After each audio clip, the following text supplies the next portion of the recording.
Madamu Karinganire, hari umuntu witwa Ravina aravuga ati se Madamu Karinganire ameze neza ko tubona avuga nk'umuntu ubabaye. Turamukomeje niba hari ikibazo yahuye nacyo. Hari abantu barimo kukwibaza nyine bati se bimeze bite, ariko turatekereza neza yuko ngira ngo ni sije ikakaye uyu munsi.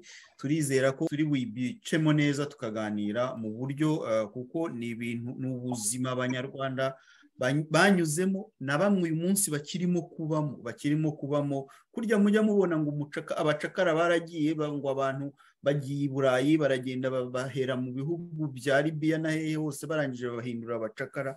Niko abenshi muri abo twaganiriye batuganirije kuri topike y'abantu bo mu Rwanda batubwiye, badusuhuje, batugezaho ibibazo byabo bitandukanye. Mu minsi yashize twagendaga tuganira iby'abantu bari hanze nubwo harimo n'abari hanze.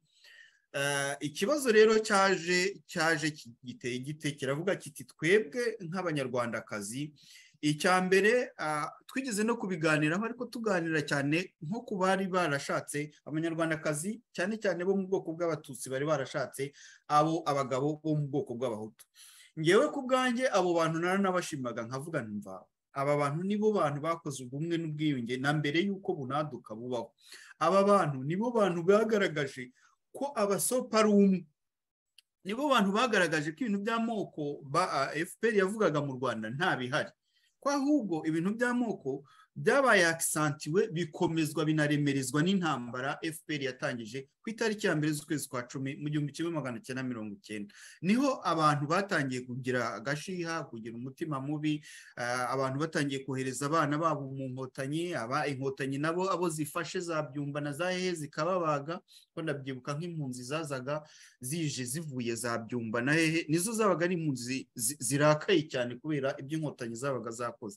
Jewe niganye n'abadeplase d'Ugeri kuri College Nyamiramihigo ku Gisenyi, bari bahari bari abantu bababaye barakaye, ariko ntibyababuzaga ko tugakina umupira, tugakina bakaba mu kigo nk'abandi, ariko ukabona ari abantu batishimye bitewe nyine no kuba barabadeplase baravuye mu byabo, ariko kandi bakanakura konti iyo bashaka kuganira n'umwe muri bo akakubwira ibintu inkotanyi zagendaga zikora ku misozi y'iwabo, wakubitwaga n'inkuba, warumirwaga. Noneho rero ukibaza ngo muri abo hari abantu bari baturanye nabo bakohereza abana babo mu nkotanyi. Ibyo ngibyo byagiye umutima mubi wagiye uzamuka biza kubasitinga nyine bibyara jenoside. Twese twarabibonye, buri muntu wese yabisubiramo uko bimeze. Gusa ngewe mu biganiro byanjye no mu byo nkunda gukora ntabwo nubakira ku mateka ngo mbishingireho ntoteze umuntu runaka cyangwa ntoteze agace kangaka ngo bitewe n'ibyabaye.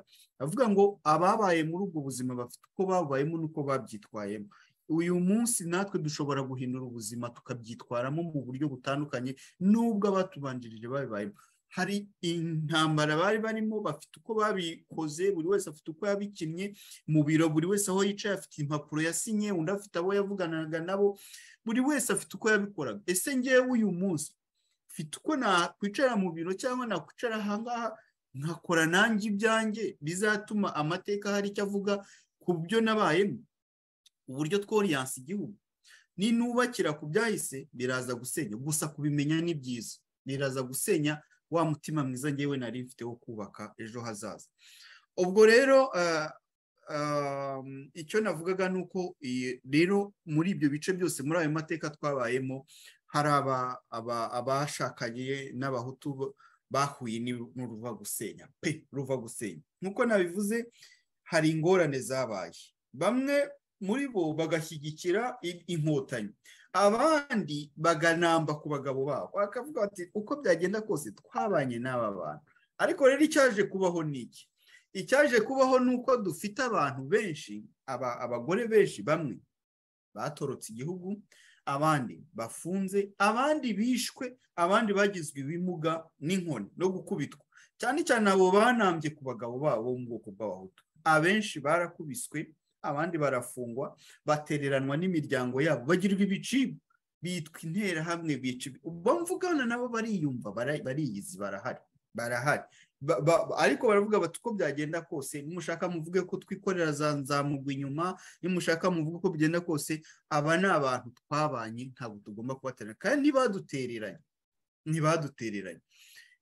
Hakabaho nuko bagombaga gufesinga ikintu gikomeye cyane cyo gushinja umugabo wabo, kabone nubwo ntacyo yaba yarakoze, bikaba ngombwa ko ugomba kujya kumushinja, ukanamushinja ibyaha by'ibinyoma. Ababyangaga rero nibo babo bahuye n'ingorane, barakubitwa, abandi barafungwa, abandi baratoroka. Hagakubitira n'ikindi gikomeye cyane ko noneho na sosiyete iyo bakomokamo, umuryango wabo waba warasigaye, nabo wabafataga nk'abagizi ba nabi. Noneho n'abana babyaranye bakavangurwa mu bandi. Ibyo byabayeho, buri wese arabizi mu Rwanda. Umugore wari warashatse umuhutu, abana be ntabwo byashobokaga na gatoya ko yinjira nko mu kigega farije ngo ajye gufashwa, byashoboka. Ariko au contraire, umugabo w'umututsi, ubwo bishingira kuri amateka y'Abanyarwanda ko ngo ubwoko budetiriminwa n'umugabo. Nyamara inaha ngaha ahubwo muri ibihugu tubamo, umugore ubundi niwe bandikaho umwana, niwe shingiro ry'umwana. Ariko mu Rwanda iwacu, kubera ko ubwoko butangwa n'umugabo, niko byari bimeze, sinzi n'uyu munsi ariko bikimeze, ariko ubwoko bwatangwaga n'umugabo. Ni ukuvuga ngo umugabo wabaga ashatse umuhutukazi, abana babo bararihirwa muri farije. Njyewe ndabazi, nzi ingero nyinshi zitandukanye. Ni ukuvuga ngo umugabo yari yeranjaga, agacengera, agakubita hirya no hino, akareba, akajya no mu kwibuka, ariko umugore babaga bari mu buzima bubabaje cyane. Umugore haba no kwibuka, habe ne sosiyete yose yamubonaga nk'ikibazo, mbese yamufataga mu gatebo kamwe nongo. Nyamara abo bantu barakubititse bavande, abo bantu bahuye n'akaga gakomeye cyane muri kiriya gihugu. Noneho rero hakaba n'abandi bashatse abagabo b'abasirikare. Aho rero noneho ikibazo cyabaga ari ikibazo gikomeye cyane. Icya mbere ni uko nta hantu akarenga uwo mugabo byageze aho ngaho, kuko bari abagabo b'abasirikare benshi ntabwo bashatse abagore kubera kubakunda. Akenshi bari abasirikare babaga babakurikiranyeho imitungo y'iwabo babaga barasigaranye. Icya kabiri, abenshi babaga barasize abagore i Bugande, bikaba ari nka nimero ya kabiri. Uwo mugore ashatse akaba ari nka nimero ya kabiri. Ubwo nimvuze i Bugande, hari n'ahandi mu bindi bihugu, akaba ari nimero ya kabiri. Igihe rero bamaze kubana, igihugu kimaze kwisuganya, ba basirikare byabaga ngombwa ko bagarura abagore babo. Hari aho abo bagore bakubiswe bagirirwa nabi kugira ngo bave mu rugo rw'umugore mukuru. Hari aho nta hantu bashoboraga kurega, hari aho umugabo yababangikanyaga, ariko jisitoma wa mugore akahaba muri urwo rugo ari mu buzima bumeze nk'ubucakara, mu buzima bugoye cyane. Nabahaye ingero z'abakubitwa, abakubitwagamo amada, kandi kirya gihe za 1995, 1996, 1997 n'8 kuzamura mu 2000 ntaho washoboraga kujya kurega umusirikare. Noneho nawe wamwishyiriye mubana mu rugo, ukaba ari umugore wawe, byabaga ari ibintu bikomeye. Muzagerageze kuganira n'abantu batahaga amakwe y'abo bantu, murebe ukuntu byonyine abo bantu banasuzugurwaga, no mu bukwe ukabibona, ukabona famiye y'abagabo b'abasirikare, umugabo w'umusirikare, famiye yabo hariya, abantu beza bo mu Mutara nyine nk'uko babivuga, ukabona n'abasope bari hariya, nabo nta hantu bihuriye, ntibimacingana. Ariko wa mwana w'umukobwa akajya kubihagararamo, agasanga urukundo nyine rukamujyana, kandi we yabaga amukunze by'ukuri, rukamujyana akagenda akajya muri urwo rugo. Intambara rero ikavukira aho ngaho, ku buryo no mu muryango w'uwo mugabo ntabwo baba bemerera umugore. Kiriya gitaramo watuzaniye ni icyahe, bakagira ibintu byabo baganira by'amabanga yo hirya no hino. Nimvuga gutya ntabwo mpakana ko hari abashobora kuba babanye neza, ntimunyumve nabi, hatazagira abandi bati njyewe mbanye neza n'umugabo wanjye w'umusirikare. Rwose luck to you, bonne chance. Niba ubanye n'umugabo wawe w'umusirikare ni byiza, ariko ngenda avuga ka zabangezeho na ka zanjye ubwanjye niyiziye n'ubuhamya butandukanye ko abo bantu bafite ibibazo bikomeye cyane, bahuye, imiryango yabo yarabanze na sosiyete yabo irabanga.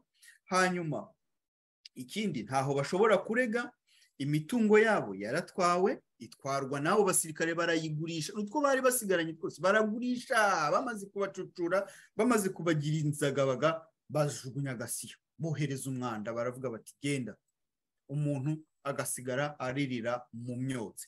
Ikintu kibabaje rero gikomeye gikomeye cyane ni uko abo bantu badashobora gutinyuka kuvuga muri sosiyete. Abana babo ntibashobora gutinyuka kuvuga, babaye stigmatize, bari aho ngaho baravuga bati jyewe nabyawe na papa yari umuhutu, mama ari umututsikazi. Abo mvugana nabo barizi, barahari benshi cyane. Sinshobora kuvugana, sinshaka kuvuga, sinshaka kugaragara imbere y'abantu, sinshaka kujya, ubwo ndavuga cyane cyane bari mu Rwanda, sinshobora kujya mu bandi ngo nanjye mvuga. Baravuga bati dore wa mwana wa kwa kanaka. Ibyo bintu noneho bakabiceceka. Nicyo kimwe no kuri bagore bashatse abasirikare, nabo ntibavuga, babayeho mu buzima bumeze nk'ari ubucakara, ariko ntibavuga, ntibashobora kwatura ngo bavuge bati dore ibi birimo kutubaho muri uru rugo. Umuteye intambwe bamugira nayo. Hariya mu Rwanda nigeze kubabwira histoire ya Kirabo Kakira. Mu Rwanda umusirikare afite umugore, cyane cyane uwo mugore wabaga mu Rwanda, utekereza ko ugiye kurega umugabo niwe baha uburenganzira bwo kuguhana, bwo kwihanira, kuvuga ngo genda uhane umugore, ngo ntumwice, ngo ariko ngo genda umuhane nk'umusirikare. Kirabo byamubayeho nubwo yaravuye hanze, ariko nawe byamubayeho. Ubwo ni ukugira ngo mwumvishe uburyo igisirikare, abasirikare noneho ibibazo iyo bigeze ku mwana, umukobwa wabaga mu Rwanda udafite umuvuganira, ufite musaza we witwa Jean Paul warindagiye, nawe udafite hepfo no haruguru, genda handika 8 atasinze mu muhanda, kote zamucikiyeho, mwize amashuri mubika diplome, ntacyo uwo muntu ushaka kukumarira. Uwo nguwo ntashobora kujya kurega. Nibe na Kirabo nyine yarafite bene wabo bajya kumuregera, kumutakambira, bati umugabo aramwica, ajya gutakamba, kwa Ngarambe baratakamba, bajya kwa Kagame baratakamba, ati ngaho nagenda muhane. Aragenda aramubita mugira intere. Damu yaje mu biro waje yambara fime kandi ubundi utarasanzwe azambara, naryo ni hohoterwa. Mu magambo makeya, ariko bamujyanye no mu Buhinde, wibwe ko bamujyanye kumuvuza mu Buhinde. Yes. Mu magambo makeya icyo nshaka kuvuga nuko ntabwo dushobora kurebera ko karengane, kabone nubwo abantu baba barakishyiriye, kabone nubwo abantu baba batabaza. Ubushize nabajije abasirikare, ndababaza, ndababwira ntese n'imiryango yabo nicyo mwarwaniye, nicyo gihugu mwarwaniye, ibi nibyo mwarwaniye muva mu nkambi muza gutera u Rwanda, nibi mwatekerezaga ko muzasanga mu gihugu? Mwatekerezaga ko muzaza mukicara mukajya mukubita abantu, mufungira abantu ubusa, abandi bakaburirwa irengero, abandi bakicwa, bakicishwa inzara, iyo niyo ntambara mwarwanye? Habuze abasirikare bansubiza ngo baze bansubize, bemerere isi n'abanyarwanda ko ari icyo cyabazanye.